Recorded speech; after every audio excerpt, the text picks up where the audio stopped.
Greetings everyone, I am Rahul Mishra. Today we will discuss about an important terminology when it comes to digital devices, which is digital forensics. Now what is digital forensics?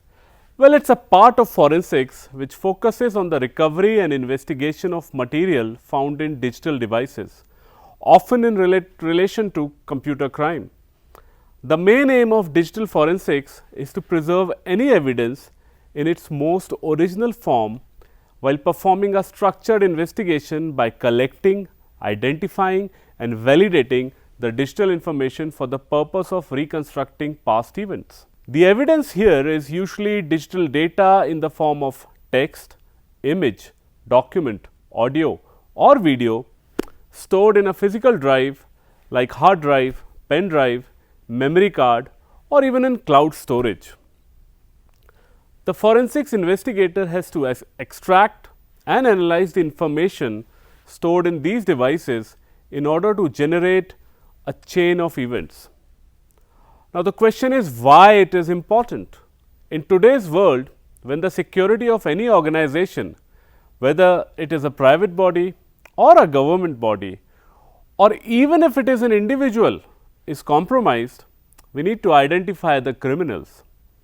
In order to do that, we need to find traces of evidence so that the criminals can be identified and prosecuted in the court of law. The digital forensics expert tries to extract the evidence from media or other devices before these evidence can be destroyed. Today, most people store their important files in a digital device instead of a paper. People are using digital media to perform their important works like financial transactions. So, most of the criminals are targeting the information stored in those devices. It is the job of the digital forensics expert to extract this media, the data and submit the evidence to the court.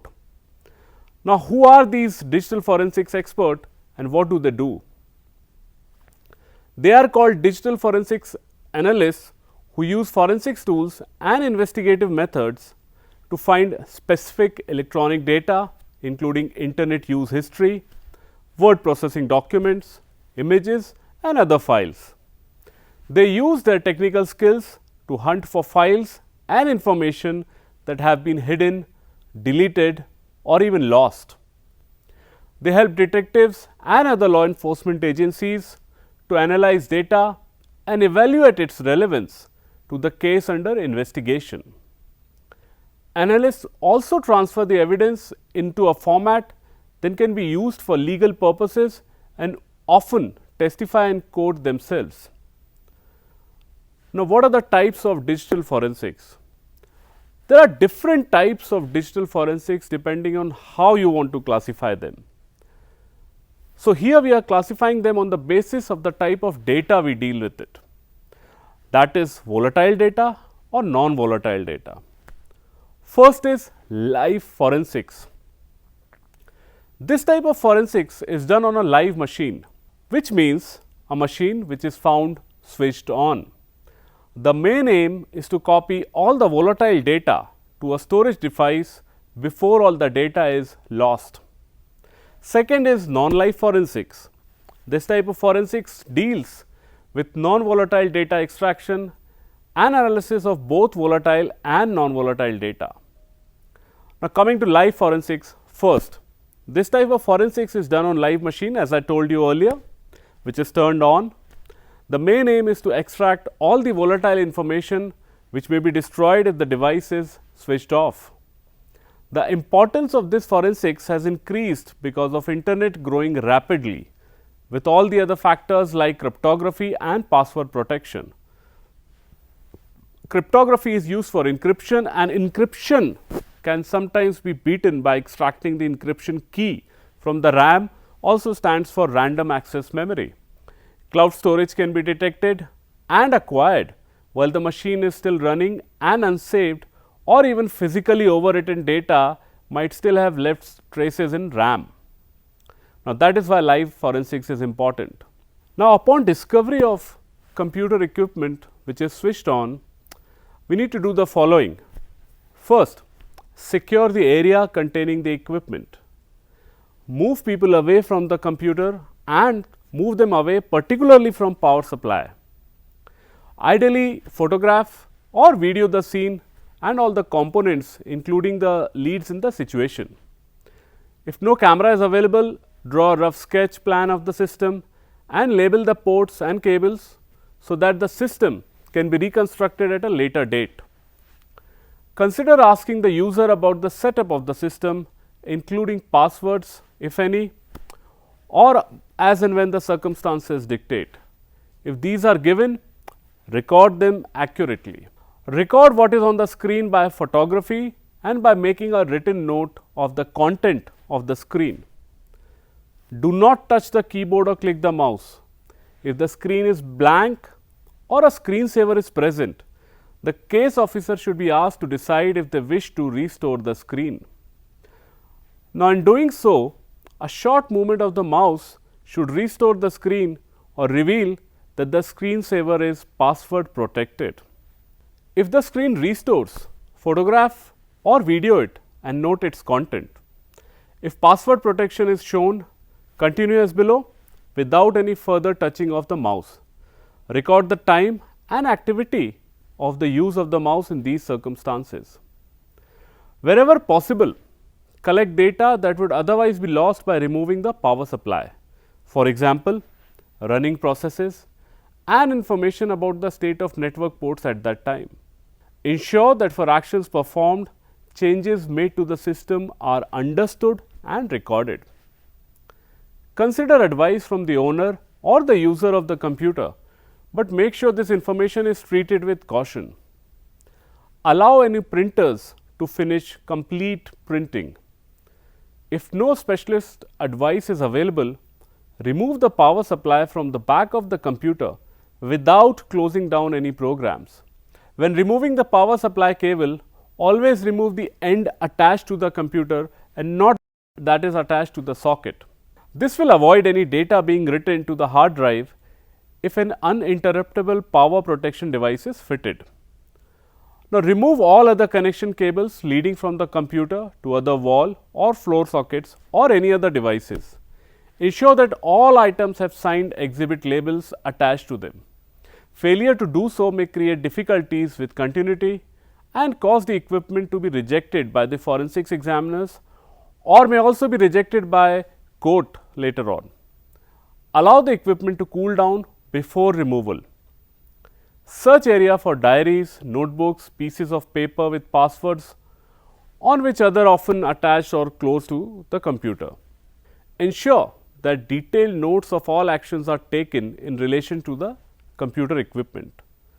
Now, the tools that we use for live forensics are, we are going to use dump it in this case, which is used to dump contents of the RAM memory. Or you can go to nerosoft.net. This website provides a lot of tools to extract information stored in web browsers. Now, is non-live forensics is a part of digital forensics where data is extracted from storage devices like hard drive, pen drives. Evidence analysis begins on the cloned files of the original storage devices and on the copy of volatile data. It is important because people store a lot of information on the drives in protected or unprotected form. Even deleted files can be recovered, which can be great importance for investigation. The procedure to follow are, first and foremost, you need to fill the RFS form, which also stands for request for service form. Then you need to fill COC, which also stands for chain of custody. Then we need to calculate the hash of the evidence. We need to create an image of the evidence. We need to calculate the hash of the image, and we need to match the hash to verify the data integrity. We need to make sure that both the hashes are same. Now, retrieve data from the image. The tool we use for non-live forensics in this case will be WinX, which is used to create an image of the storage media from which the information is to be extracted. Autopsy, used to create information from the image of the storage media. Volatility, used to extract data from the RAM dump created using dump it. There are lots of tools available though. I'll discuss a case study which was widely recorded back in 2010. The case study is taken from United States. The case is about a gentleman called Matt Baker. Now, Matt Baker, a Baptist preacher, was convicted of murder of his wife and was sentenced to imprisonment of 65 years. In the year 2006, his wife had apparently committed suicide by overdosing on sleeping pills. The suicide was confirmed based on the suicide note left by his wife. Later, while analyzing Baker's computer, the search history of Baker's computer had found that he has searched for overdosing on sleeping pills and had also visited several pharmaceutical websites prior to his wife's death. Second case study is a more recent case study, is an Indian case study. It was widely reported in newspapers. We are not going to take any names here because the matter is still sub judice. This is a blackmail related case study. Now, the accused posed to be a young girl living in Kolkata and lured a non-resident Indian, an NRI working in Dubai, the complainant, to enter into an email correspondence. Subsequently, the accused began corresponding with the complainant using different email IDs. Now, please understand, it is the same person who is trying to lure the NRI person with different email IDs under the guise of different female names, which made the complainant believe that he was corresponding with different girls. Having won the confidence of the complainant, the accused asked him for money and gifts. The complainant complied with the request in the hope of receiving sexual favors from these different girls who were corresponding with him.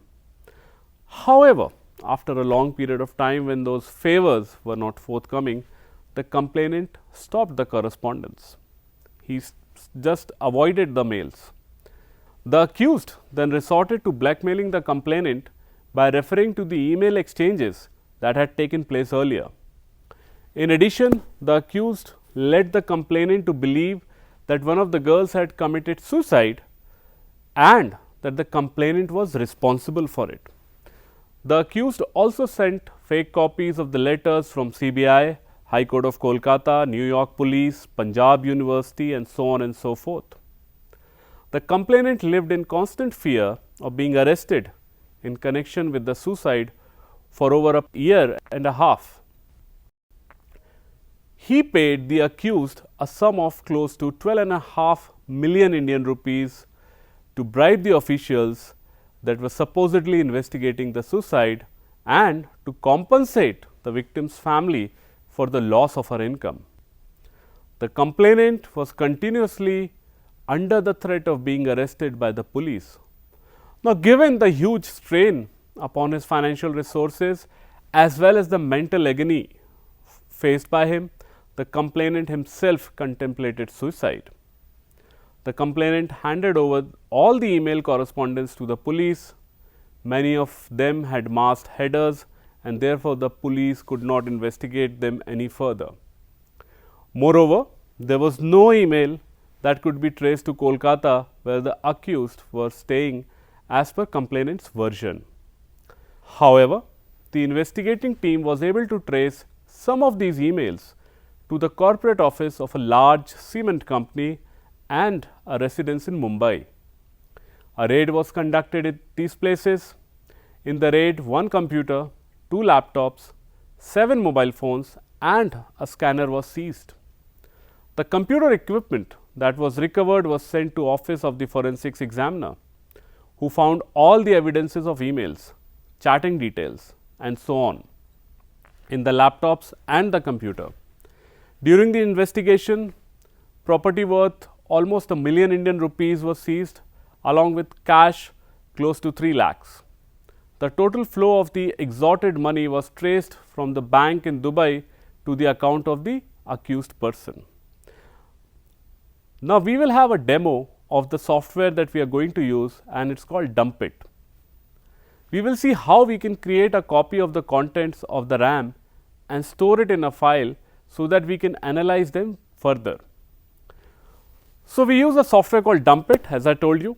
we will double click on it to open and provide admin access. Now, just type Y for yes and it will start dumping the contents of RAM into a file. So, as you can see, we are done with the dumping process. The file is generated here. Now, let us move to the analysis part.